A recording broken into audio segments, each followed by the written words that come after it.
computer.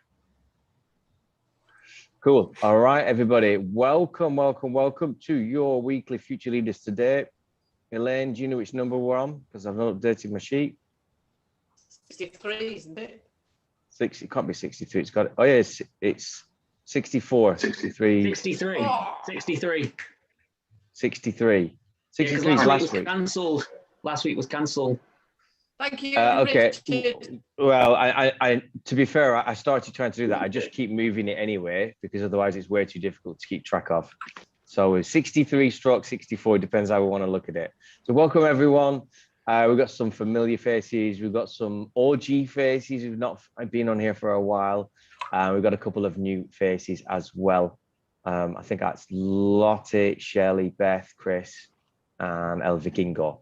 So for you guys that are new, we keep these really open. The whole purpose of these calls really is myself and Richard Flanagan, guy with the cool cap, just really believe in sharing information around blockchain and around cryptocurrency. The changes that are going on in the world right now in every sector are huge, and every single sector has got its own amount of disruption, and finance is the next big one that is undergoing something right now.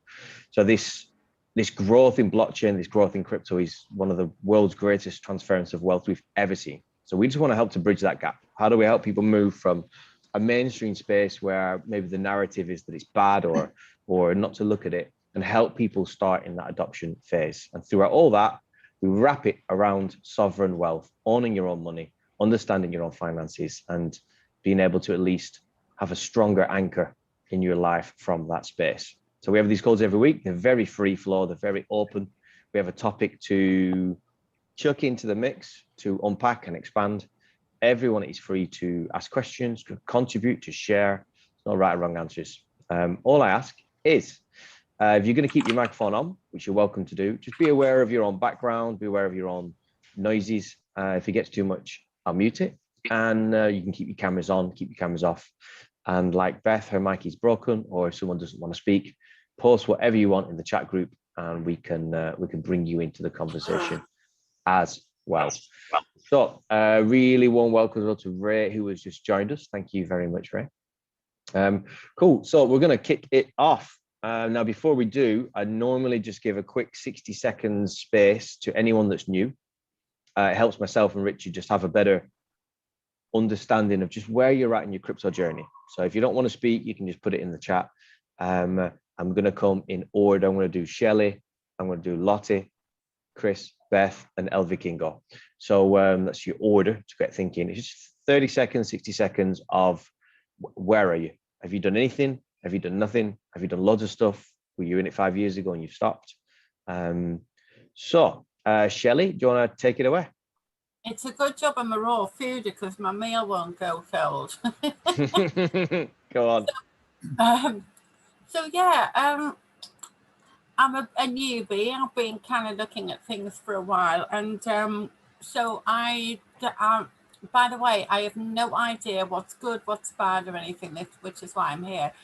So I've downloaded Blue Wallet to advice of somebody, and then downloaded what? Sorry, Blue Wallet. Blue is in the color. Yeah. Okay, carry on. Is that anything to do with this group? I've no idea, by the way, what this group is. I just was introduced by Alan.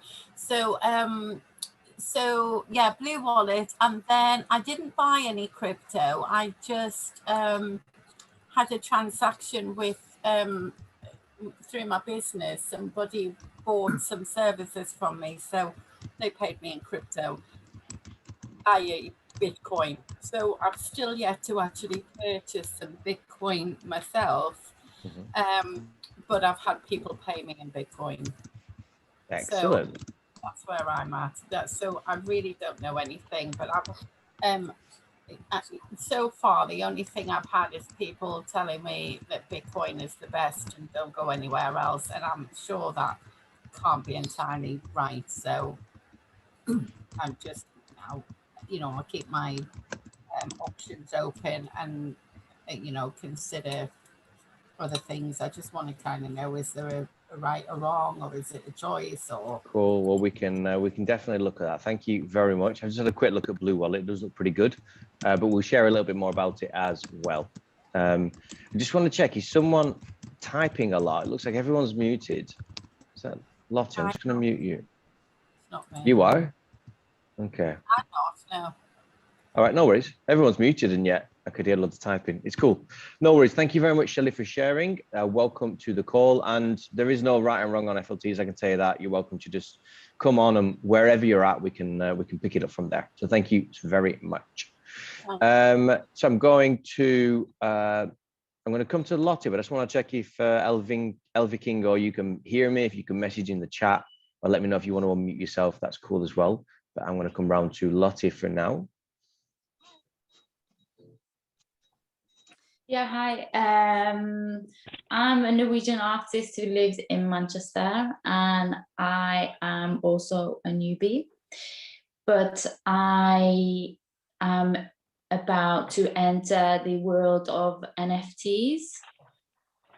And then I thought I'm looking into also, obviously, crypto investment.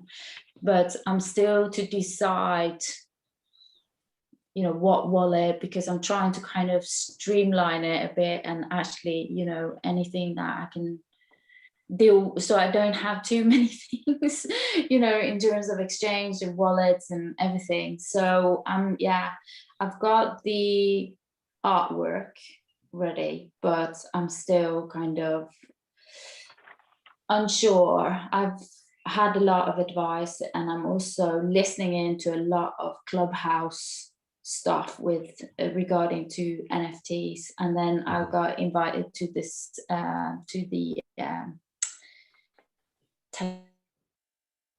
Telegraph group, and I thought, this is a chance to see what these meetings are about. And so yeah, I'm just here to soak up the information.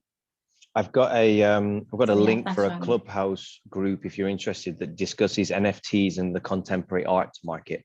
So I don't know what sort of art you're in, but if you're interested in that sort of stuff, definitely the more you can expand out on it, the better. So at the minute, you're not invested in crypto, and your knowledge of blockchain and crypto in general is early. But the way in which you've come into this is you're really interested in, like, how does an artist and NFTs, how does that fit into it? That's the bit you're primarily looking at. Is that right? Yes, but I want to start investing in the crypto as well. And I think, if I do sell some art, it's also a good opportunity to invest it further. Yeah. Okay, I understand that. Yeah. Cool. All right, Lottie. Well, thank you very much for sharing, and welcome to FLT. So I'm going to come to Chris in a minute, and then to Beth. But we've got a message from Elvikingo. It says, I hear you well. I'm just listening into Days on the Move, or they're on the move, but I wanted to see how these calls are. I have some little bit of mining experience from some years back, but I've been out of the field the last years and trying to get an understanding of what's happened in the crypto space for the last few years and what my new angle should be. Well, I can tell you, I was out of it for like a couple of months a while back, and then when I got back in, everything was different. So I can imagine from a couple of years ago in mining, a lot is different. Well, welcome into the group. It's good to have you. Let me know if I'm saying your name right, Elvikingo. And if not, then just give me a pronunciation in the chat of how it should be. Beth hasn't got a mic. She says, hi all, I was on the call a few weeks ago, but you may not remember me. I did have my camera off the majority of the time, and I can't get it working tonight. I invested in my first few coins a month ago. Awesome. Started with Bitcoin and Ethereum to start off, and now I've invested in other altcoins with a view for a long-term hold investments. Brilliant, Beth. Thank you very much for that. Just put in the chat as well, I'm interested what platform you use primarily for your bringing your money on, the on-ramping from your bank account to exchanges, and what sites you're using for your exchange as well. Binance. Cool. All right, Chris, are you with us? Unmute yourself if so. I am. Hello. Hello, can you hear me? Chris. Yeah, we can. How are you doing? Yeah, very well, thank you. Good you stuff. Give This us... is my Yes, my first meeting. No, absolutely nothing. Complete beginner. I am a property investor by sort of day, so just keen to. I suppose I was on a talk a couple of weeks ago where a lot of people were mentioning about blockchain crypto, and I just thought I'd know nothing about it. So someone mentioned coming along to this group, Andrea. So yeah, just thought I'd come along, but I'm doing a couple of bits. I'm going to be go off camera, but just keen to listen in. That's cool. No worries, Chris. Thank you very much. And you are a different Chris McDermott. I can see now. There's two of you in the world. Brilliant. Well, it's good to have you with us as well. Then, are you in the same group as Louise, or in the same circle? Yes. Yeah. Okay. Yeah. Cool. Okay. Awesome. All right. Thank you very much. Oh, and Clive says it as well.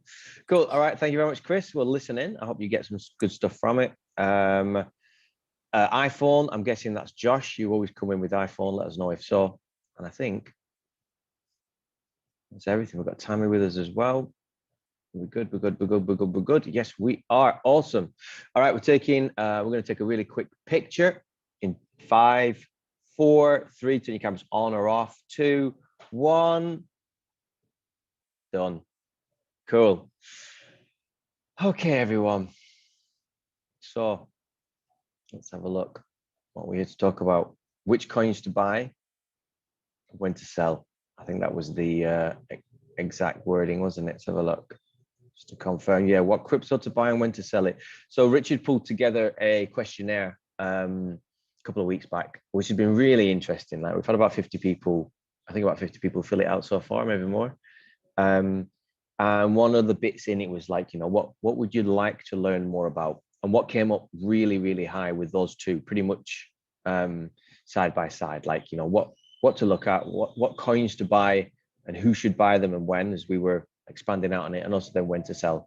So we wanted to pull that in. For some of you, it might be not necessarily where you're at the minute or you're looking at. For Lottie being early into this, you might just, it might just help to just expand things out a little bit. But even with where each person's at individually, you can bring in questions that are more relevant for you. That's just going to be the golden thread that we're going to go through. With this. So I think actually, instead of me, Richard, you want to just kind of start off with your 2 pence. I know I've been talking for quite a while. If you're interested, like if we're looking at coins to buy, because obviously there's 6,732 coins from yesterday when I had a quick look. So 6,732 coins, that is a lot of coins. So it really begs the question, like, where do you begin? 6,786 there are today. So what would be your first thought of route to go down, Richard, if you want to just expand this out a little bit? How would you start to break that down? The longer that I'm in this space now, I think that it kind of gets easier in one way to answer this question. It also gets more complicated, because I understand that everyone's individual circumstances are so different, and they'll all be here for potentially very different reasons. But as a fundamental rule, I mean, Bitcoin is always going to be the entry drug to crypto, and you can't really go wrong. I think it was Beth who was describing what she done up to date, and that's fairly textbook, I think, for most people. It's buy some Bitcoin and then start exploring what the rest of what's on offer, really. So that is, it's always for me, it's start with top 5, top 10 coins, really sort of understand those. But first things first, I think what we really like to advocate is, rather than try and overthink things too much, or think which coin to buy, where should I get in, it's just go and actually open an exchange and go and buy some Bitcoin first and foremost, and get your feet wet and get your start your experience that way, and you can expand from there. But it is such a really big question. But I would also, I think we've taken a few people through this now, where we just say, stop overthinking it. Don't think you're making the wrong decision, because you cannot go, in my opinion, you cannot go wrong with Bitcoin as your first entry point. And some people would say that's the only coin you should ever buy. But that's another can of worms altogether, right? So Yeah, absolutely. That's my initial salvo on this conversation.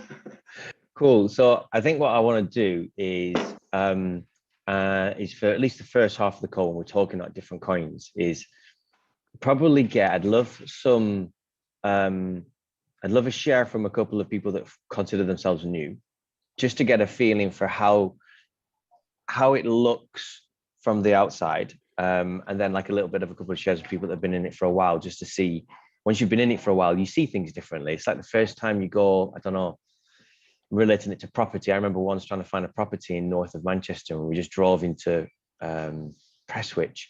I was driving around and I realized that I haven't got a clue. You've just driven into a town and everything looks bad and good, and you're judging neighborhoods. And I think that markets can look like that as well. So let's have a see. Is there anyone who's happy to share? I'm going to point some fingers. I'm pointing at Lottie. I'm pointing at Shelley. Who else am I going to be pointing at?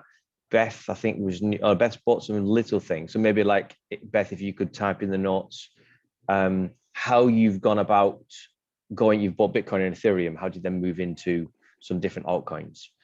Because one of the things I want to bring up is risk. And people get into crypto for totally different reasons. But as soon as we're moving away from the top, we have to bring that risk question into it. So I don't know if Lottie or Shelley. Yeah, go on, Louise. I'd say I'm fairly new to it. So I think it was about a month or two ago, I bought £500 worth of Ethereum, and that's like my only holding. At that point, I thought Bitcoin was too far gone, because I watched the price absolutely skyrocket to like 45k, and I was like, it's too late to go for that. And that's why I went for Ethereum. I'd heard a couple of different people I know were talking about it, and they said like that's the one to invest in now. And so I'd done a little bit of research on crypto in general, but then a little bit into Ethereum. And then I came on these calls and realized actually it's still very early days, and even getting Bitcoin now, it'll still probably go up still in the future. But I think I just want to diversify a little bit. I want to put more into Ethereum because I do think that will continue to rise, but I want to put money into other coins as well. And for me, it's just knowing what coins to invest in, really, what to look for. Cool. All right. Thank you very much for that, Louise. And that's a really good, honest share as well. Like, so many people think things are gone. And there's actually still people that think you have to buy a whole coin. I was in a group the other day, and it was a revelation for someone to learn that they don't have to buy a whole Bitcoin. And I think you just make this assumption sometimes. You're like, oh, well, Bitcoin's at 60,000 US. I don't have 60,000, so I'll buy something cheaper. And so it's always good. I always reiterate that, because someone on a call could be like, oh, I didn't know that. So it's just good to put that out there. I would love then, so on the back of that, there's two things that pull out from that statement that you were just talking about, Louise. One is like, how do you know if it's too late or too early to go into a coin? And then the second one is like, well, then as you start entering into the bigger pot of altcoins, where do you go with that? So I don't actually know Jerry's view on this. Jerry, if you're cool to just, I know you've been in crypto a long time. So I would just love your take on those 2 points, if you don't mind sharing. And I'll just unmute you there. You can unmute yourself. Cool. Okay. Yeah, one of the things that was said earlier was about Bitcoin being the entry drug, right? But what wasn't really, I think, made clear is that Bitcoin is half of all crypto, right? So in a lot of respects, when you're looking at an investment, it's Bitcoin or something else. And I think when I get to a when, it's always, if I'm going to be investing in an altcoin, seriously, it's always after Bitcoin has done something, because it seems like Bitcoin makes itself seen and heard, and then the altcoins take off, right? And often, like in a parabolic way, Bitcoin will go up, and then Litecoin, and the rest of the coins follow. So, my question that I put in when I signed up for the thing today was just to acknowledge that there's kind of a cascade effect of the coins, with Bitcoin being the first one to go, and then the larger cap, really established coins, the money goes from Bitcoin. When Bitcoin, you know, it does a blow off top and it gets to these crazy numbers, people that are wise investors, they sell, they take their profit, right? And what do they do with that profit? They put it into the most likely sure bet, right? And in my opinion, that's like a large cap coin. And it's one of the major coins, like a Litecoin, like a Bitcoin Cash, like Ethereum. A lot of people still say, like, look at Dash. Dash is 300 and some dollars. Its all-time high is 1,600. There's a lot of room for Dash to go, and it will, right? I invested a long time in Digibyte, which is probably the next tier down below Litecoin. And you know, because I just know the fundamentals, the blockchain, it will go, but it'll take its turn like everybody else. But just the other day, Digibyte reached its all-time high of 14 cents. And, you know, like I guess if I'd make any point, look at market cap, look at how big the coin is, and consider percentages of a move rather than how much something costs, right? Like someone might look at Ethereum and say, oh, it's $2,000. You know, that's way too much to invest in Ethereum, but there's a lot of people say Ethereum's going to 20 grand, right? So that's a 10x of your money, but look at it as a percentage rather than as how much something is. Like if somebody says, well, I don't want to buy Litecoin because it's $300, I'd rather buy Cardano because it's $1.50. That doesn't really make any sense in the long run if what you're looking for by September is more money, right? You want to look at what the potential for easy kind of sure gains would be. And to me, I always kind of reference it to the all-time high. Has this coin done its parabolic pump yet? If you look at past pumps, there's a lot of parabolic straight up movement. And you look at coins like Litecoin, it hasn't done it yet. Look at coins like, well, like the ones I mentioned, they haven't done their crazy rise yet. And maybe Bitcoin hasn't either. You know, like a lot of people are saying maybe we're at the highs of Bitcoin. That chart that was on the Telegram group, I hadn't seen that chart before, that 1, 2, 3 of the Bitcoin. I couldn't, like, it looked to me like the volume was falling off as the you know, the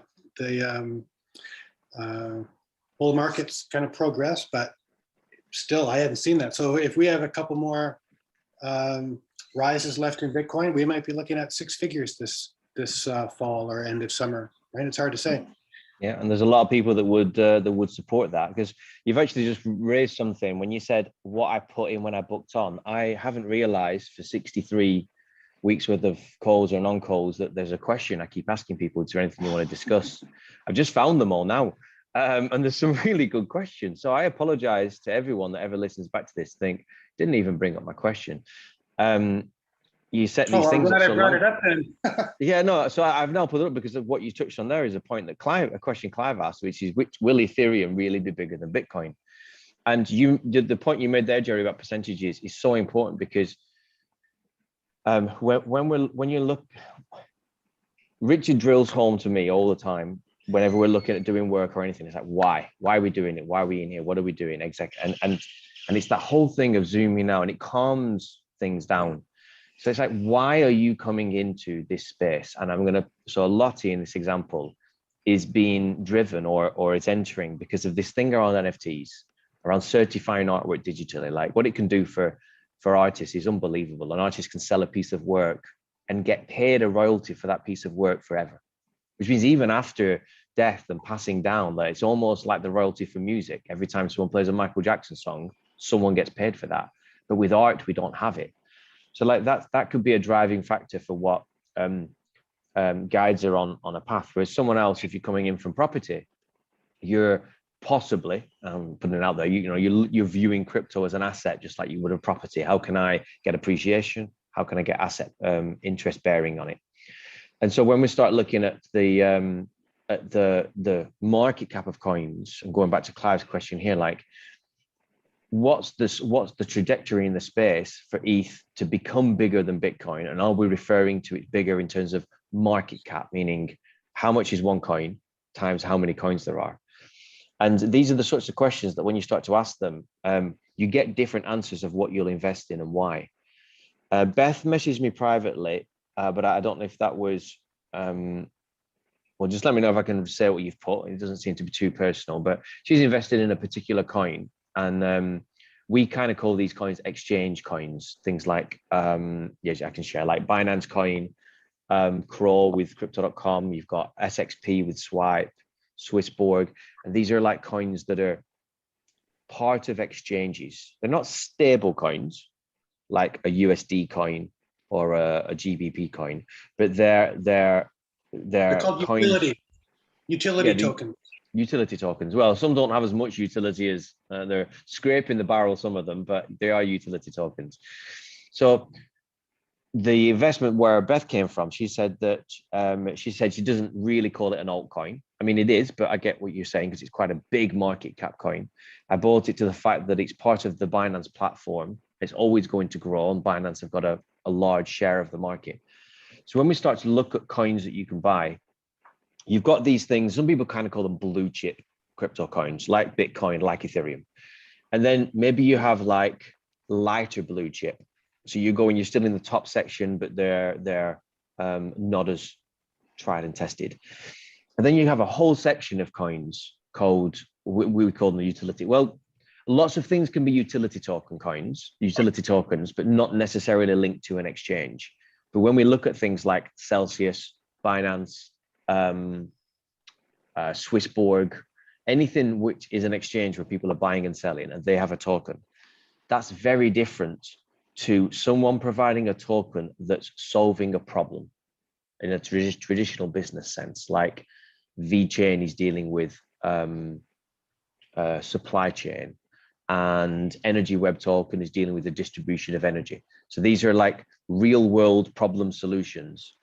Then you have these exchanges in between. So it's good when you're looking at a market and you're looking at these coins to start to maybe group them into different groups, but then also taking that view, what Jerry just talked about earlier, which is the percentages.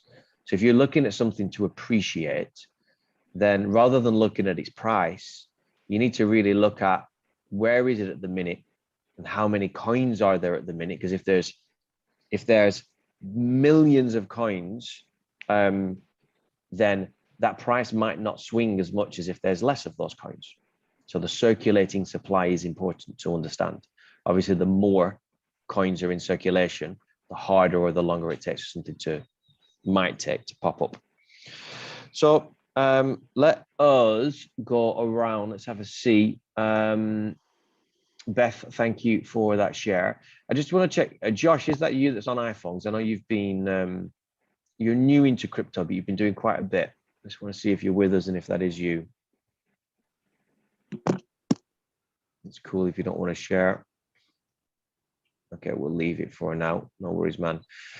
So let's have a see what sort of early questions we have then from people. I'm going to come, Shelley, if you've finished your food, I would love to know from yourself as someone that's new into the space, like where's your, what other pieces of confusion have you got around coins to buy in general, if you were looking at that question? Well, I'm involved in a group on Telegram, and I don't really want to say the name, but they're really like pro Bitcoin and says there's no one else you should be dealing with, and they call all the ones that you've mentioned shit coins. And they just say, what's the point of, what they're saying is if you purchase something because it's of small value now, thinking it's going to grow, you might as well put your money into something that's already grown, because there's more likely to be people who use it. And also there's some companies that have kind of set up that basically owning them, and Bitcoin's not owned by anyone. So I don't know enough to kind of like be able to, normally everything else I'm dealing with, like if I think of my business or anything else involved in my life, I kind of know what I'm doing, but this is like a totally new area for me. So, and I'm listening to different people who'll say, oh no, this is the best, and someone else will contradict that. And so I'm just trying to find this message I've just got here of someone that's just bought, it's a pirate chain. And so yeah, and said theirs is currently worth a lot more than what they paid for it, which I'm guessing it's probably like that with most things. But it's like, yeah, do I put a bit into each one, so I'm not putting all my eggs in one basket? You know, I've got a lot of money to invest, and it's kind of like, you know, I bought gold and silver, and you know, I've been doing lots of things for quite some time, for years before, you know, COVID. But now, because of the Bitcoin thing, it was the one area I didn't really take that serious. I did, but I think it's because I didn't know what I was doing, and I followed the dollar vigilante as well. So, and I can, you know, I put a lot of value on what he's doing, but this one that I'm talking about on Telegram, he's been doing it for years, and he just like, if you ask him anything about anything else, he just like denounces it straight away, and he won't even talk about it. So let's unpack that a little bit. Now, obviously, it's the same as when you get a coach. You can have more coaches doesn't equal better results. It can do, but it could also equal contradicting information. And the problem is, as human beings, dependent on how we process, when we have too many contradicting viewpoints, we actually just do nothing. We just stay there. We get inertia. So we would refer to this as Bitcoin maximalism, but it's not singled out to Bitcoin only. You can be an XRP maximalist. You can be a chain link maximalist. I would say that generally, as far as maximalism goes, I've only seen to the extreme. I've only really seen it with Bitcoin, XRP, Ethereum, yeah, definitely Ethereum. They're the real. They all. I'm going to say hate each other. Like they're very vile, very vicious in terms of how they go about things. Richard, do you want to chirk in here? I think we've chatted about it before. As this kind of group's grown from sort of just being 3 or 4 of us chatting about, you know, what to do and how we're investing and stuff, to more people coming into the space. And on one hand, we've got people that are quite experienced, and on the other hand, we've got people that are completely new to the space. And it is so overwhelming when you first come into it, you know. And that's why we need to that's what I was saying at the start, we need to kind of try and simplify it for people. Because it is a very nuanced sort of question, and it's all about people's personal preference, their personal circumstances, their risk profile, the time they've got to do with this as well. Because, you know, if you end up investing in some of these smaller coins, as Daniel was saying earlier, we need to talk about risk. The risk is so much greater with them, right? Because they can go up and they come down. And as Jerry was saying, as you come through a sort of a market cycle, you know, because Bitcoin dominance, as we call it, in terms of, you know, its place into people's minds in terms of buying, it switches, it drops, it switches into all the other altcoins, basically, most of the other coins. So the money goes there. But because Bitcoin is so special, and there's a reason that Bitcoin, we have Bitcoin maximalists, because if you understand Bitcoin, the limited supply, the algorithm, the halving, all these different and very important points, you realize that it is the only form of hard money we've really got. It's the only one that's kind of proved itself, right? And so going back to the point with people in here, this group that are new to this, I'm really cautious about advocating going to buy altcoins, because it's, if you aren't prepared for it to be able to exit those altcoins at the right time, you can make some incredible gains. If you're not kind of prepared when this cycle changes, then you potentially, and you haven't practiced what we call off-ramping, which is, you know, selling or any of these things, you're left with, and you talked about it the other day, you know, a guy who was trying to sell a load of XRP, but he hadn't set himself up properly in order to do so, and he lost out based massively on his sell and all the plans he had around what his crypto portfolio was going to do, he missed out because he wasn't prepared.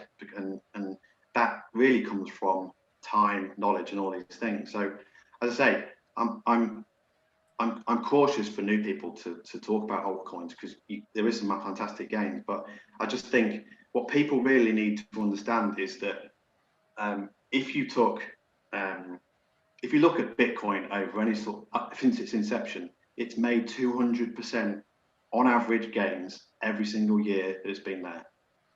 Yeah, and nothing, it is the hardest asset class in the world that's ever existed. There's never been anything that's ever created the same gain over time, a consistent gain over time. It just hasn't. There's lots of videos and things you can go and look about. So when you're thinking, have I got time? Where do I start? Just look at that. Start with that in mind. And I would say, do you want to sell your Bitcoin? It's like, what have you come in for? Because if you come in to sort of make some money and in crypto, and then you've got a reason to exit, like you might want to buy a house or this, or that's a different sort of it can be a different conversation. But long term, I don't know many people that really want to sell Bitcoin. They want to grow their Bitcoin because Bitcoin allows you to do all sorts of interesting more things, make interest from it. You can borrow against it. You can do all the things you might want to do with Bitcoin that you can't do with some other coins. And then if you do go down to Ethereum, and there's lots of, I'll see if I can dig out the videos, but the Ethereum is tracking chart-wise and sort of pattern-wise the trajectory of Bitcoin, was 5-10 years ago, basically. If you sort of track it, it's following the same pattern, but its adoption rate is going at about, I think it's about a 250% faster rate. So it's catching up with it, and everyone's got lots of FUD around Ethereum and fear and all this kind of stuff. But it's closing the gap on Bitcoin, and lots of arguments for lots of other different things. But if I just talk about those two things in terms of what people should be buying if they're new, then that should be, that's why we call it, I was saying about the gateway before, because it is the entry point. And I just with caution, encourage people not to go too deep into all these other options, because there are so many and it's so confusing. But if you kind of start at that base, I think that is the safest people for new people to enter and stick with that for a period of time, unless you've got some other drastic reason that you need to sell it. You buy it and you sell it, or any of these sort of things. I just want to give that because they're slower, they're steady, they might not be sexy and exciting and have pirate anything to do with pirate or dogs or any of these sort of things. But they're there for a reason. I mean, my idea is really just to buy them and leave them there. And then one day, maybe when people are more on it and there's more businesses offering to trade with Bitcoin, is then doing, because I have a company, is, using my business through Bitcoin. So what's the best option for me? Because I'm the other thing I don't understand, I mean, apart from the fact that it's like learning a whole new language with the wallets and all the other, jargon, but what happens when all the, 21 million or whatever it is, Bitcoins are being used up? What happens as far as I don't understand the mining aspect, and what happens when all those Bitcoins are gone? Then how does anybody else come into it, and how do you carry on trading with other people? How does all that work? That's the bits I don't get. Well, first thing I suppose is, so I was going to say, I mean, none of us will be alive when the last Bitcoin is mined. It's going to be in 100 years or so, I forget. But I think it's like, the best analogy is gold. The reason gold hasn't isn't astronomically high is because we know how much, well, there's lots of reasons, but imagine, we don't fully know exactly how much gold is out there. So you can't say that it's completely scarce. with Bitcoin, scarcity is driven into like the very core of its principle. So so that's the first point. Basically, it's completely scarce. The second thing you asked was how will people keep trading it? Well, it will just, the scarcer it gets, the more valuable it gets, and that's what we're experiencing right now. Is that there's becoming less and less of it available at the price that some people can afford to buy it at, and so, but more and more people want it. It's just supply and demand, right? There's only so much out there, and lots of people want it. So it's just going to keep, the price is just going to keep going up. So can I just ask, what is it? Or is this being nosy? But what are you? Have you bought more than one type? Is that a sensible thing to do? And I guess if you have, is that because you know when to sell, and newbies wouldn't necessarily? Is that what you're saying? It's not that. I think it's because it's yours. If you think about how you've just come into this space and it's just all these doors have just opened to you, right? It's like, well, which one do I walk through? How do I know that I'm right? And the only way you know you're right is by experience. And the safest way for experience, in my opinion, is to start at the top and work your way down. Literally, look at. We've shared it before, like sites like CoinGecko. I'll share it now. Yeah.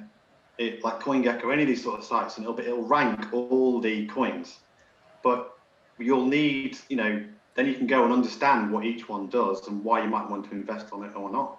But one of our, but I mean, there's only, at the moment, there is only, correct me if I'm wrong, Dan, but from what Simon Dixon says, he's been in the game for a really, really long time. But he says basically the only two things he will invest in terms of actually buying crypto is Bitcoin and Ethereum, because at the moment they have got the only true use cases, right? Ethereum has attained utility now. It's being used. Some would argue that lots of these other cryptocurrencies are being used, but they're not actually, most of them haven't actually sort of entered into the real world yet in terms of being used as platforms or as actual currencies or utilities or whatever it is they're doing. They're all still very, very new. Would you, Dan, would you agree with that? I would agree with that. Zooming right now and simplifying it. Yeah, when he first said that shocked me. It's like the only two coins that are in use, actually you doing what they're meant to be doing, is Bitcoin and Ethereum. And at first my inner system was like, I disagree with that. And then the more I thought about it, I get his point. Now, at the time, Binance and Binance Smart Chain wasn't as big as it is now, and you could make a point that Binance Smart Chain is being used just like Ethereum, but it's only really being used to launch coins. Like it's not solving a world problem or anything. And so the truth is, well, first of all, half the coins are all crap. More than half, but then some of them are solving problems. So someone in the group, I think it was Beth, said some more discussion on that. And I'm not going to go into it too much, but all the coins that are trying to solve actual problems, like VeChain, like Energy Web, like nothing else is just popping into my mind at the minute. They're attempting. You want Jerry say again? Sorry, I said basic attention token. Basic attention token, BAT token. Yep. They're all solving problems, and you could argue they are, like they're in use, but they're not tried and tested. They're still startups. They've still got, relatively for the whole world, low adoption. They're all startup companies. And so when you're looking to invest long term, which is very different to if you're looking to make the most of a 6-month market cycle, if you're looking to invest in something long term, you have to ask really solid questions like, what's been here a long time? How much is being developed on it? What big names are behind it? How well has it been tried and tested and actually been used, pulled apart, ripped, put back together again? Like how strong is it, let's say? And when you start asking questions like this, there isn't much that in fact, there really is only, so they've still got development, and everything else is Bitcoin and Ethereum. And I get his point with that. That doesn't mean that the other coins are crap. It's just, he wants to set and forget. He wants to buy these coins, put them away, and in 5 years, at least, they're still here. Because we can't, 10 years So is it's a the long way net- down the it's line. it's the network effect, isn't it? That's what he's looking for. It's like, what's now got so much momentum behind it, it almost can't be stopped. And so you can, like you can set it and forget it, and you can use that to actually create more wealth, whether it's lending, staking, all these different things, and that is a different story altogether. Everybody wants network effect. And so just to reiterate what Richard just said there, network effect is when a thing is so big, it's just perpetually feeding itself. Like certain industries or certain companies, they're just so big that even with bad news, it will still keep going. Even with another competitor coming along that does it better, faster, harder, stronger, it will still keep going, because network effect, people are just within that cycle and within that system. So go on, Jerry. Sorry, if I could make a quick point on that. One of the things that I use, as a metaphor, if that's what it is, when I introduce people to crypto or talk them into it, is that we've had a change in the internet from the internet of value, or the internet of information, to the internet of value. Now, there was no day that it happened, and there was no big announcement, but if there was, well, there really was. That was the Bitcoin white paper. But when the internet changed from the internet of information to the internet of value, was when Bitcoin was born, right? We were given through this code the ability to send value over the internet. That had never happened before. We could send a movie, we could send a JPEG, we could send a text thing, but we could not send value. We could not send, so when I talk to people about the internet changing to an internet of value, that's why this time, when the subject is money versus JPEGs or cat videos, when the subject is money, that's why this is going to be such a big revolution, because the world is going to run on money. So to Richard's point, that money in its purest sense in digital asset form is Bitcoin. But there is this architecture of the internet of value that it's going to have to run on. There's going to be blockchains.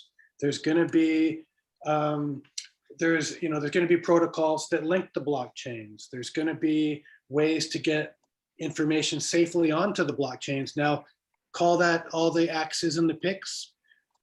I don't know, but sure, Bitcoin is certainly the most robust, soundest, proven digital money. But understand, it doesn't exist on its own. It exists in the realm of an internet of value. And for that to exist, there's so many layers of things, right? So just to keep that in mind. And Ethereum's one, and Ethereum counterparts are another. And there's so many things but. And if we look at it a different way, it's like, what's the internet made up of? Because the internet, like, we're on the internet now, but really we're actually using video conferencing, and that uses a particular protocol, but that all runs on the internet. And I send an email that's written text that runs on the internet, and I go shopping, and that's on the internet, and I do social media. And in fact, the phone call I make back home through WhatsApp or Telegram is on the internet. So one of the questions when I was looking through after Jerry reminded me, I think it was Beth actually that said, I want to talk about blockchain.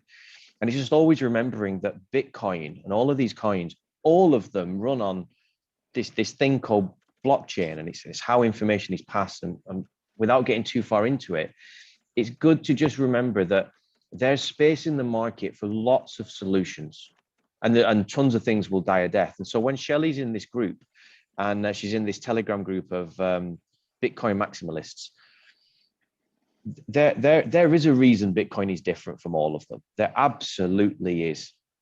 And I do labor that point home, and I know that Jerry feels the same and Richard does, and we will, there's a bona fide reasons for that. But at the same time, there's things Bitcoin can't do. Like there's a coin called Theta. And I'm a fan of Theta. It's a massive altcoin. It's a risk. I'm not advising you to go and pick it or anything. But what it's trying to do is decentralize video, so that once you put a video up there, it can never be taken down. Never be taken down.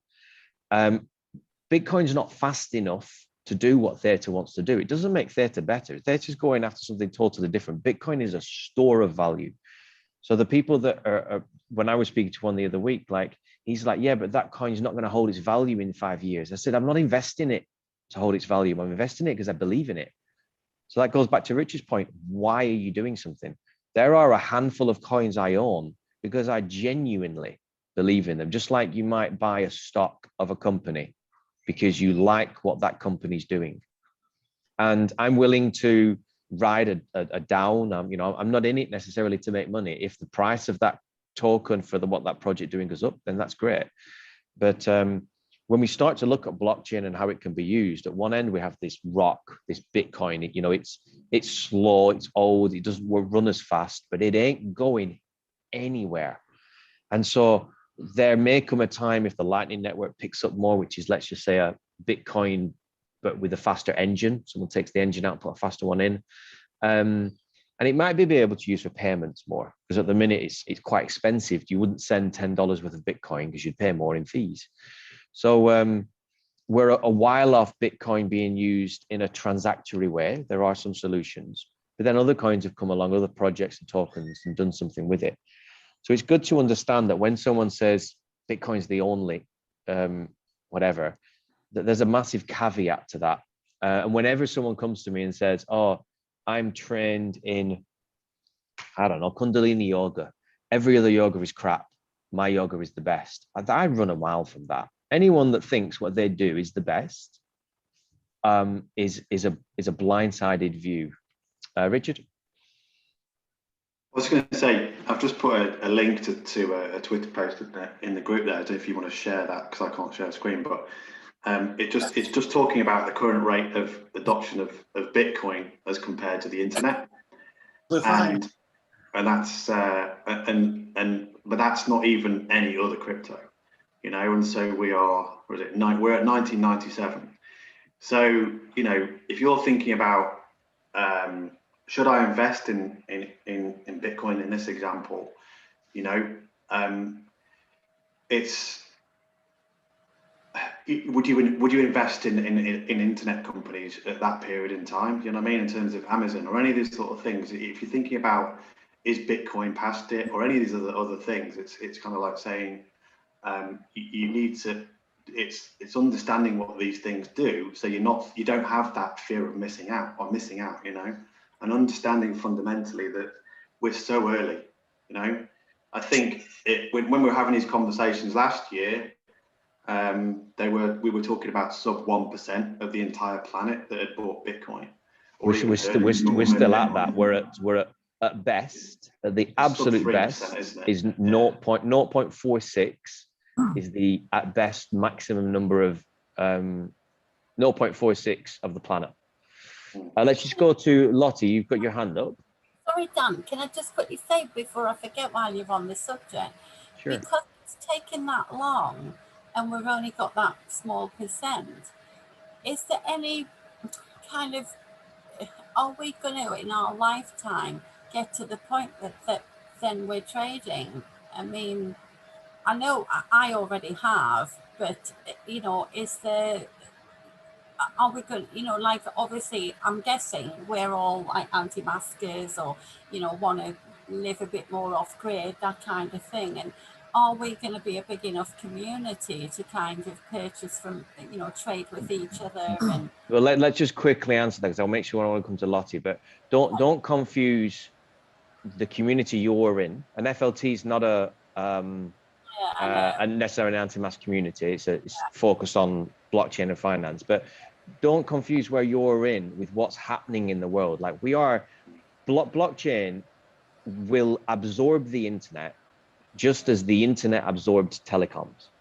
So you look at this chart here. So in 2005, the internet, I think you can see my mouse, 2005, the internet was at this 1 billion users, yeah?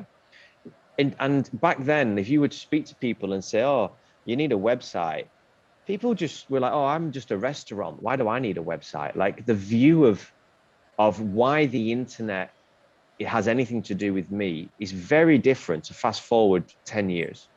Like in 10 years, it's changed so much now. Without the internet, well, I'm pretty confident the world actually would stop, apart from minor little communities.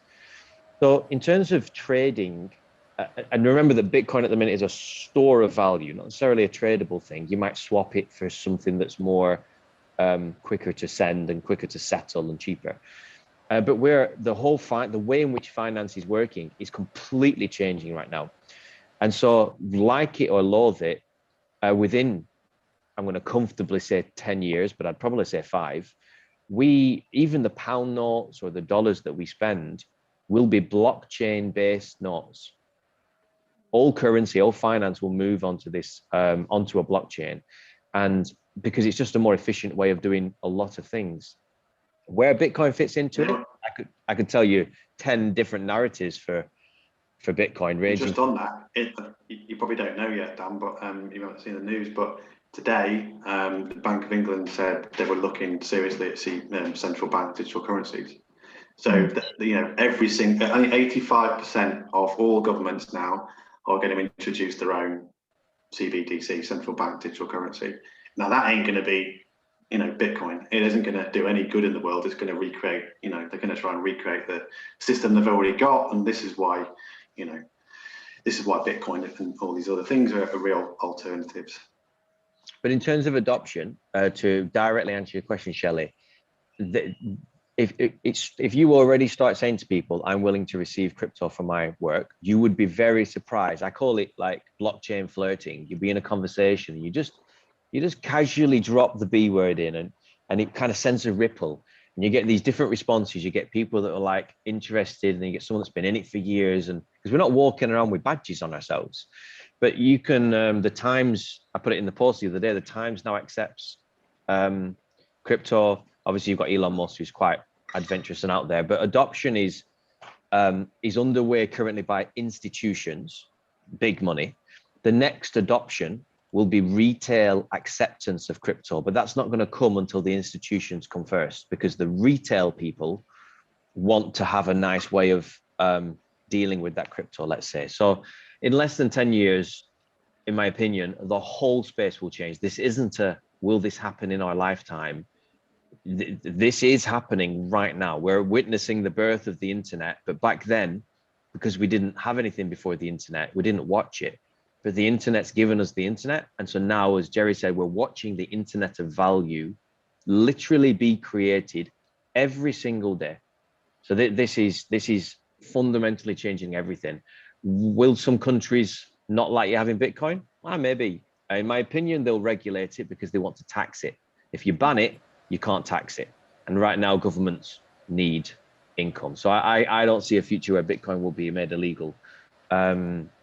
So I hope that kind of helps. I want to just come to Lottie, who's had a hand up for ages. Go on, my dear. What would you like to ask or say? Yeah, no, I've just been listening to the conversation, and I must admit, and I think it's because I'm an artist, so I do loads of risk in my own work, and I'm not necessarily driven by money. So my kind of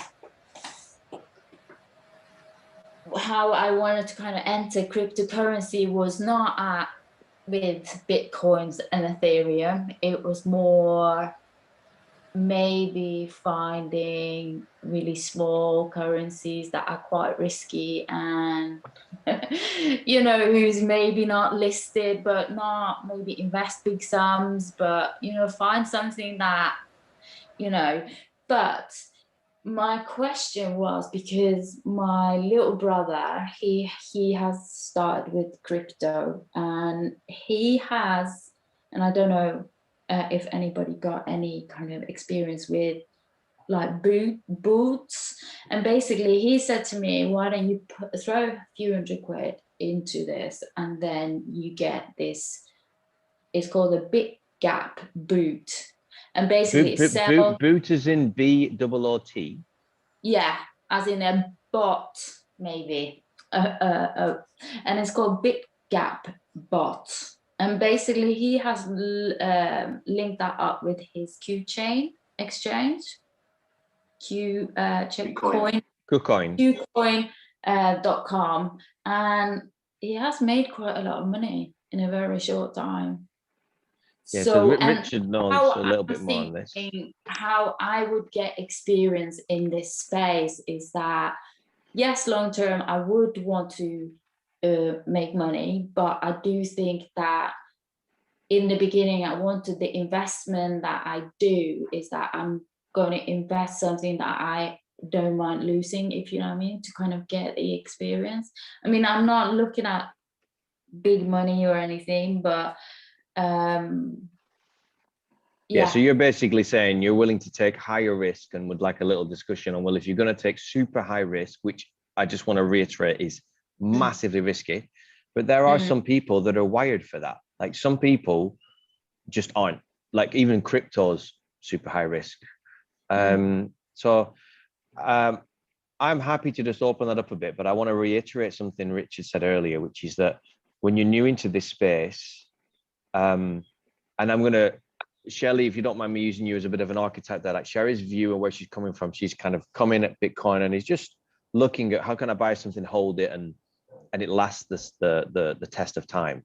Whereas where Lottie's here is Lottie's like, hey, I basically am willing to just throw some money into some spaces and completely take the risk of that for the potential reward of big rewards. And they're two very different views. And I want wherever you're at, guys, especially if you're brand new in this space, to just understand that neither one is right or wrong at all, but they're just totally different mindsets and totally ways that you'd approach the market.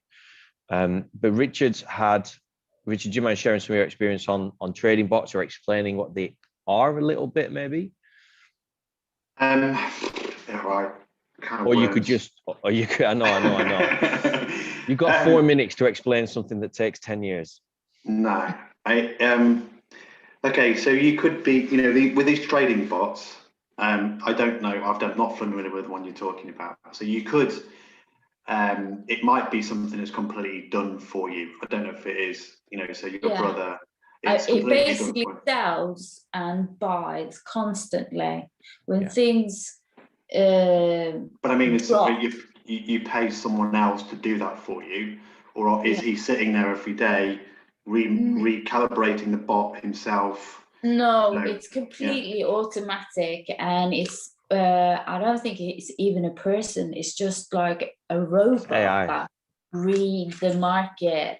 I mean, I must admit, I haven't looked too deep into it because well, I'll tell you where I am. You can have one thing which you can have a bot and you can put it in something like, I don't know, a platform like 3Commas, which basically it allows the pre-programmed bot and it will connect to the exchange and you can set the parameters and you can buy a bot that will have the parameters that you want it to, but it will speak to the exchange and it will do the buy and sell orders for you.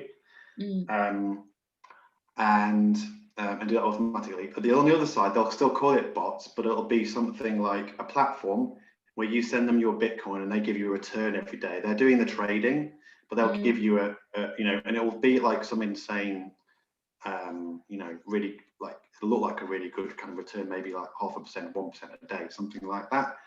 And you just need to be exercise quite some caution with those, because even the ones that I've seen that have been extremely looked super professional and all the rest of it, they've all been either a scam or there's been, you know, something in them that have you know, something's gone catastrophically wrong because everyone's still quite new to this space. It's not to say it doesn't work, right? And it's not to say that there isn't money to make it.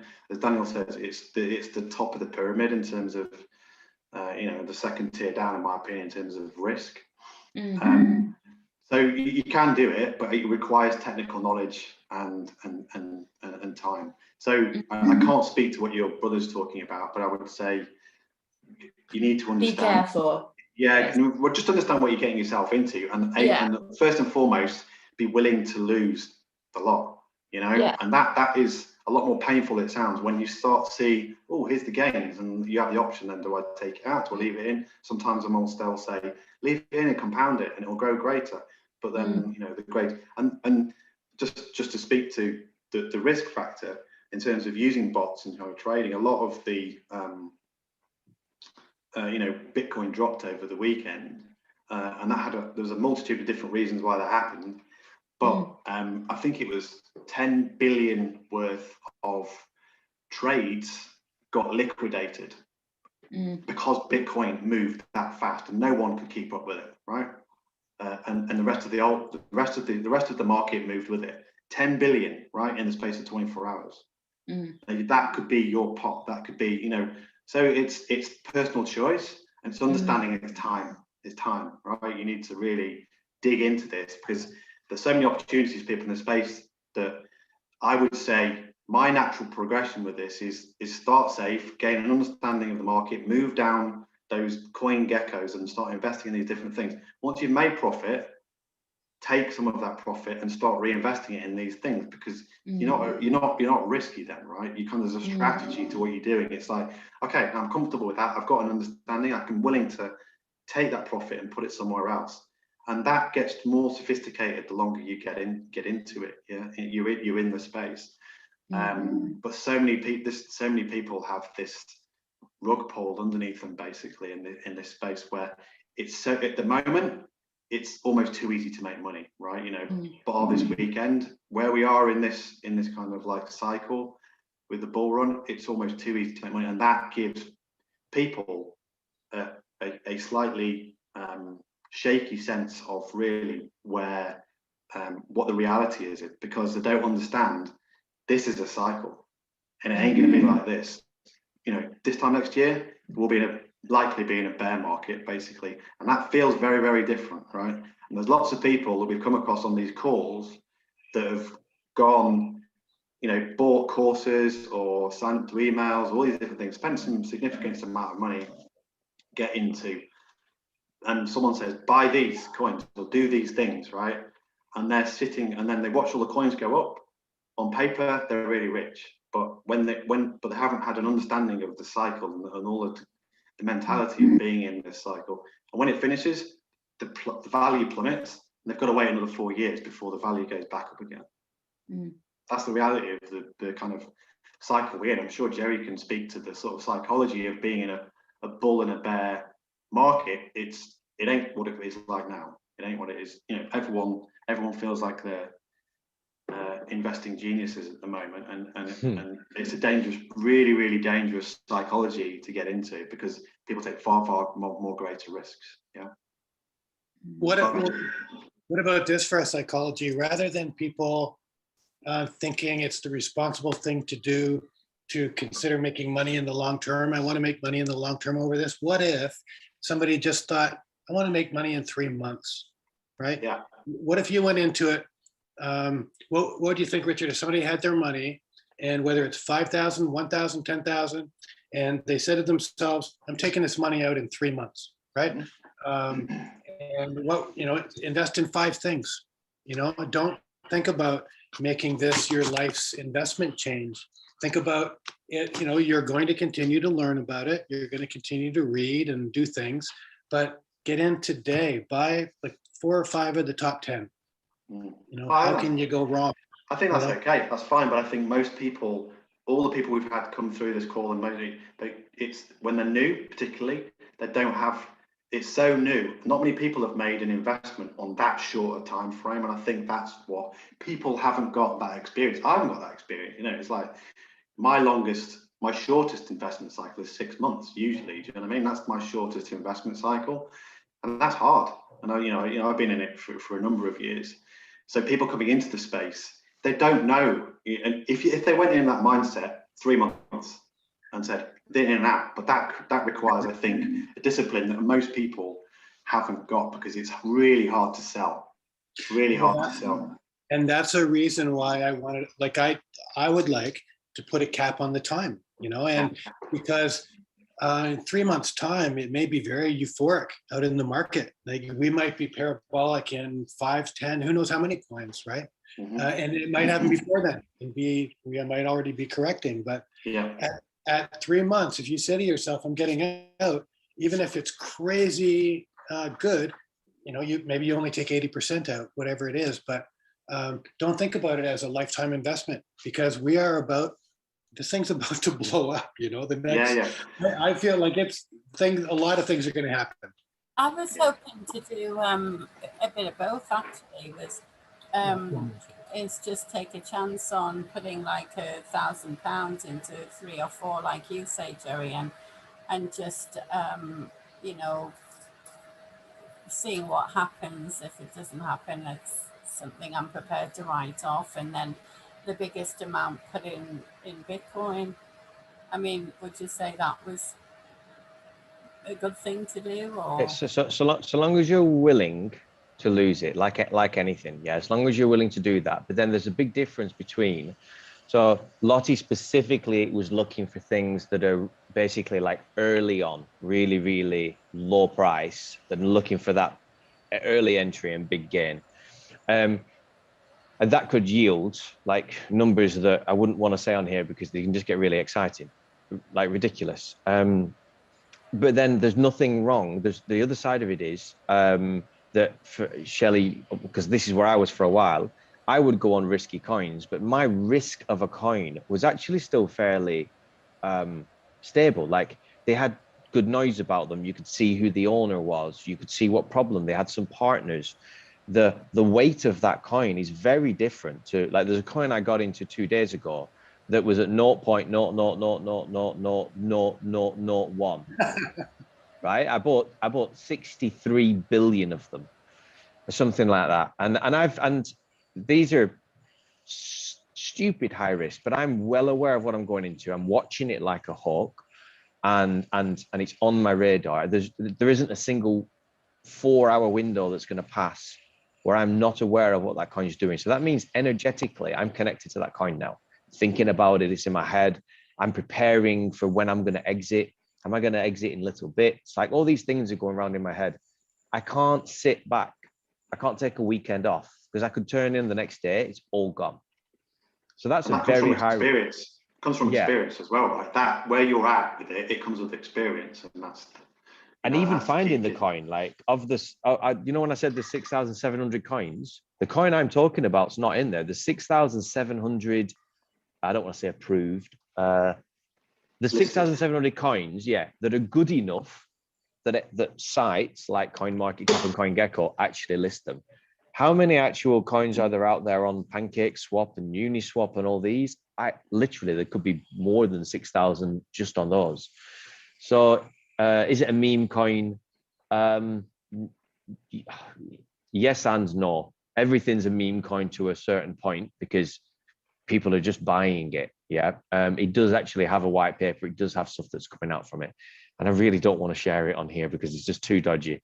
Can I ask you a question about that? Why are you, if you had a good kind of intuition about this coin, why are you watching it like a hawk? Why can't you just like, because I don't think I'm willing to take the risk, but I am not going to be consumed by, do you understand, by, because I don't think it's good. You know, how could you, I think, I'll just drop a bit, and I'm not talking about big money or, I'm talking about 50 but there. Money is relative. Yeah. So like the money I've put on is I'm willing to lose. It's not a lot of money. But the reason I'm watching it is because I understand before I get into that coin that it has an incredibly short span. Yeah. Like in 10 days, it could be worth nothing. So before I go in, I'm aware of what I'm going in for. Like if I take on a coaching client for, I don't know, let's say it's an intense 4 sessions a week for 3 weeks. I know that those 3 weeks are going to be intense because I'm committed into something I'm doing. So I'm definitely not consumed by it. Like if I'm anything, I'm quite excited. I'm interested. It's a growth curve for me. But part of my commitment to going in is because I understand that the life cycle of this is really short. So, but that's very different to some of the other, let's say, high risk coins that I'm interested in. Like I don't check my portfolio every day. I'm not looking at coins every day because I don't need to. I'm not even thinking about it sometimes. So there's just different levels of risk and why you're getting into them and even how you find them. And they're all very, very different and they all require different technical abilities. And so to turn around to say, if you went into like the coin I'm talking about at the minute and some of these really low cap meme coins, if you just put your 50 quid in and then turned away and came back, you might as well just throw your 50 quid down the drain. Because if you're not watching it, it will be worth nothing literally overnight. So you've got to decide as it's going up, am I happy where it's at? Take my money out, leave. Right. Okay. But This then is there's what other. I'm trying to understand. What, you know, so these high risk coins, you wouldn't necessarily just put your 50 quid and leave it. You would. No, I wouldn't even call them high risk. This is super high risk. High risk is some of the coins that are listed and might be at number 763 in the charts. That's a high risk coin. This is as close as you could get to gambling as possible, probably. Yeah. Okay. You No, wouldn't Richard? probably buy it if you hadn't bought Bitcoin already, right? Well, that's exactly. Yeah. You feel comfortable once you've been in it, and you've got that sort of stability and foundation with other stuff. You're more of the mindset to be able to do it. I think the other thing is, it's like, it's like we're saying here that Bitcoin is not risky. In my opinion, it isn't. But to most of the world, Bitcoin is risky, right? And so it's degrees of perceived risk. But I think what I try and do with people is like, and it might not be a relevant question. It's like some people here just have heard about Bitcoin and want to get into it, right? But for me, it's like some people have got a number in mind, right? They've got a number. I would like this year this amount of money, right? If you start from that place, then you might not need to go as far down and take as many risks as you think you might. Because if there's some people saying Bitcoin will go to 200k this year, right? That's if you search on the internet, that's what people are saying. Okay, now would you have liked to have had a safe ride up to that and potentially double your money? Is that enough? Ethereum, like Jerry said, I think, or someone said earlier, that could potentially go. I don't think it will, but it could potentially go to 20k. That's what some people are saying in this cycle. I think 5-10k is more realistic. Is that enough? You're going to be 5 times your money. And then if you come down, as you start making your way down that list, XRP, some people are saying $10, right? Some people are saying $20. You can find any number you want to. Cardano, $10 easily this year, from where it is now, $15, $20, whatever it is.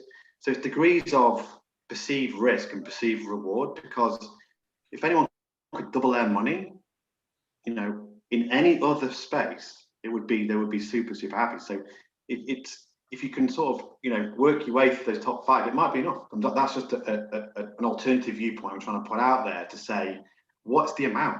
Yes, you might be able to make a 10,000% gain, but you might also just completely lose it. And if there's a number you've got in mind and you understand what some of these coins can do in this cycle, and you can gain the experience through something that's easier, and slightly safer, then that number might be enough for you. You don't need to take these ultra apex high risk things.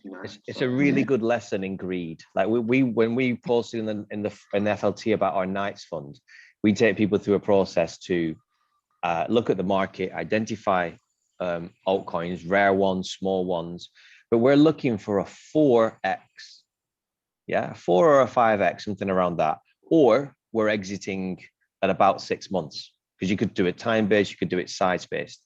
And the last time we did this, everything was still going up, but we still chose to exit because the deal was 4 or a 5x. Once we've turned, 5k into 25k, leave. And it's a really emotional process leaving whilst everything's still going up. But there's something in it. It's like you just got a 500% return. Like what other industry in the whole entire planet can achieve any sort of those returns in a short space of time? You just can't. And greed, you'll all have your own personal greed stories somewhere in your life, but it can destroy a soul. And right now on the planet, when there's just so much that needs to happen, it's like just starting to put things in context. And there are explosive gains, and this one that I'm in at the minute, I am partly into it because I'm just interested. I'm just fascinated with where blockchain's going, and you can only really truly understand something once you start dabbling in it. But to really ask yourself the question, I've got this sum of money, what am I looking for? Something that's long-term hold. Am I looking, Shelley talked about 50-50. Okay, I've got a couple of grand. I'd like to put it in something. And in 6 months, I'd love to turn that couple of grand into 10 and take it out. So there she's got some values. Okay, so then she can look at the market with those values. She doesn't want to be watching it like a hawk. Lottie, you might do the same. You might take a little bit more risk, but you don't want to be looking at it. You want to put 50 quid on 10 coins. There's tons, and that 250 could easily be worth 3 or 4 grand in 6 months' time. But it's being really clear on that. Is that your go on, Richard? I'm guessing that's a split. I think what some people ask you is, some people want to go higher risk, some people just want to get in and find out how to do it, and some people want to play a number of different things. And I think, you know, one of the things I advocate, at least to start with, is if you've got a pot of money, perhaps this doesn't work for everyone, and it's, you know, it might not work for you lot if you want to go super high risk, but 60% this Bitcoin, 30% Ethereum, 10% whatever else you want to gamble with, right? Because it's not the asymmetric potential for you to go to lower down that list and find some more higher performing coins. It could do the same as the rest of your Bitcoin, but your Bitcoin will still go up. Ethereum will still go up, but that part of that percentage might go, but you haven't risked, you know, you haven't created the risk. And that's, as you get further into, because crypto offers, you know, the opportunity for people to bring a portfolio that they couldn't in other parts of life. You know, people might have a property portfolio, a business, or all these other things, and crypto allows you to sort of create this portfolio, and it's about kind of building that kind of resilience in your own mind about, well, how do I start doing that? And that is one technique that kind of works time and time again. And people can change around the percentages if they want to. And I mean, I was thinking more because I don't really have a lot of money to kind of enter the market. I think where if I do get some money through that, I could reinvest that is like larger money. That's probably through the sale of the NFTs. That's why I thought I would just dabble in like small amounts just to kind of get a feel for what, you know. So yeah, that's where I'm coming from, but I do hear what you say. And all this is just one viewpoint, but just remember that most people overestimate what they think they're going to get out of crypto in a month and underestimate what they could get out of it in a year. Like wealth or 10 years, like or at whatever period. Like we just think we can get more done in a day than we think we can get done in a month, and it's the same for money, effort, time. So just also see crypto in a different way. That I wouldn't want to see you take the bit of money that you've got, try and dabble and identify a couple of moonshot gems out of the thousands and thousands out there, and 4 days later you've got nothing. I would not want to see that. Yeah, and that would be your experience of blockchain when it's got so much potential to change the world, change your finances, change everyone's, like, you know, sovereign finance for themselves. But you would leave. You know, you might think, well, I'm done with blockchain and crypto because I've got my fingers burned, right? You know, that would be a shame. I'm going to. Oh, Omar, do you want to say something? Yeah. So I have something I'm thinking about, and also it can be it's quite well known when entering the market, but I think it's beneficial to have a look at this idea. Is dollar cost averaging. What do you think about it? That's one question. And I have a few points to cover about setting an index as a kind of reference to the market, and not just Bitcoin, but the index of the Bitcoin, like C20 or the top 20 coins, and see if you can, if you are beating the index or not beating the index. That can be the kind of idea of setting a goal, and of how much I want to go, and there's reference points, so you know where your faults are or where your wins are, why. This to understand your behavior with the market and everything. So yeah, I would like your input about entering the market in terms of stages, like not just go, let's right now when it's, I don't know how, I didn't look at the price, but then maybe tomorrow it's just lost 10%, and then you lost all your capital 10%. So it's not good for someone who just entered to just have this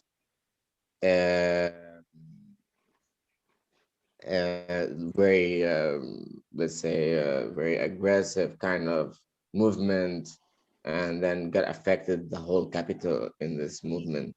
So how do you protect yourself from such a thing? Okay, I'm going to let Richard answer on the dollar cost averaging. I'm aware of time, and I do try and keep a really tight ship with things because we've gone over so many times in the past or more. They were really, really good questions. If you can post them in the group, we can put some answers to them. But Richard, do you want to just finish off? Just people are aware of the other way of looking at kind of securing yourself in crypto through DCA. DCA is dollar cost averaging, which just means buy the same amount every week or month or fortnight, the same amount at the same time every interval in whatever it is you want to buy, and versus trading. I know it beats trading by about 900% when you actually look at the numbers over time. So all it means is you just buy without really looking at the market, whether it's up or down. You just consistently keep buying, and that's as a strategy. It works extremely well for people that don't want the hassle of entering the market or having to make massive decisions about when to buy and when not to buy, and thinking, has it gone up, it's gone down, and what we should do? Listen to this person, listen to that person. It's a really simple way to build, a substantial pot, basically. You muted, Dan, for some reason, mate. Yeah, brilliant. Thank you, Richard, for that. I wanted to do this for a while, and I think I've been trying to do it perfect, and I'm just going to throw it out there. I will make I'll finish off what I started, a Google Doc of the coins that I hold. Every now and again, I post it in the group, but I realized that the FLT has such a wide range of people, and you've got people now like Louise is looking into, starting to stretch a little bit and looking at stuff. I know that Beth's in that space as well. Lottie wants to kind of start straight in that space, and it's up to each person where they want to be, but we'll always drill home what the risks are involved. But I'll create a little list of the majority of the coins that I'm in, and I'll put on there the risk I put associated to that, because then at least it will really help you see at the very least or how we've seen the whole market and stripped it down to these. It doesn't mean these are the only ones, and it doesn't mean to get into them, but it's a starting point, because I think sometimes it's like when you have a coach and the coach just keeps asking questions. Sometimes you just want a bit of a nudge. So I'll do that, and if it's useful for people, then you are welcome to it. Other than that, we're going to wrap up for today. And I really want to say thank you for everyone that's joined. New faces, old faces, every single person. It's really, really good that we can have a space to just open things up. There never is a question that's too simple or too old or asked too many times. So I want to say thank you to everyone for coming along. If you think these sorts of groups are useful for people that you know, please do share it. We do want to have a nice, I hope you found the group to be very welcoming and open, even though we do have some different views sometimes. The one thing we can keep is dialogue and good communication between everybody. So from myself and from Ricky Boy, thank you very much for joining us on this call. I will post the group. I'll post a video up soon, and we will see you next week. Take care, everybody. Bye.